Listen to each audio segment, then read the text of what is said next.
Shalom saudara-saudara yang dikasihi Tuhan.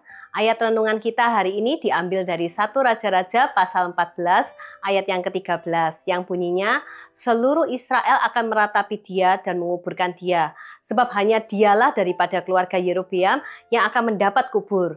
Sebab di antara keluarga Yerobeam hanya padanya lah terdapat sesuatu yang baik di mata Tuhan Allah Israel.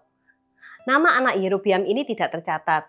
Ia hanya disebut sebagai anak dari Yerobeam, seorang raja yang jahat dan memberontak kepada Tuhan. Tidak ada catatan tentang pencapaian, pelayanan, atau pengaruh besar dalam hidupnya. Ia hanya sakit dan mati muda. Namun, ada sesuatu yang luar biasa. Tuhan berkata bahwa hanya padanya ada sesuatu yang baik. Renungan ini menggugah kita bahwa di mata Tuhan yang dilihat bukanlah apa yang dilihat oleh manusia. Tuhan tidak mencari pencapaian besar, posisi tinggi, atau pengakuan publik. Tuhan hanya mencari hati yang murni, hidup yang benar, dan kebaikan yang tulus. Apa yang dimaksud baik di mata Tuhan pada anak Yerobeam? Alkitab tidak menjelaskan secara detail, tapi dari konteksnya kita bisa melihat bahwa ia tidak ikut dalam kejahatan ayahnya. Ia punya hati yang berbeda dari keluarganya. Mungkin ia memiliki sikap yang takut akan Tuhan yang tersembunyi namun nyata. Tuhan tahu segalanya. Ia melihat apa yang tersembunyi. Dan ketika dunia tidak melihat, Tuhan tetap menilai. Sebagai aplikasinya di masa kini, bayangkan seorang profesional di kantor dikelilingi oleh praktek yang curang dan manipulatif.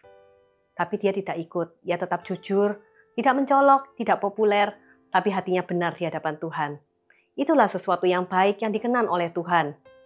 Atau mungkin Anda sedang merasa tidak dilihat, tidak dihargai, dan bertanya-tanya, apakah hidup Anda berarti? Ingatlah bahwa Tuhan tidak pernah melewatkan kebaikan yang tulus.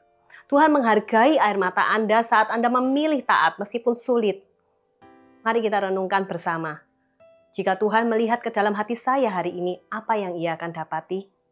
Sudahkah hidup saya menjadi buah yang manis di hadapannya? Walaupun mungkin tidak terlihat oleh dunia. Hidup yang berbuah bukan soal seberapa besar karya kita terlihat, tapi seberapa dalam akar kita tertanam di hadirat-Nya. Anak Yerobeam tidak dikenal, tidak berkarya besar, tapi dikenal oleh Tuhan karena kebaikannya yang tersembunyi di dalam hatinya.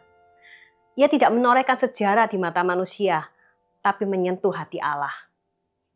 Fruitful life dimulai dari hati yang benar.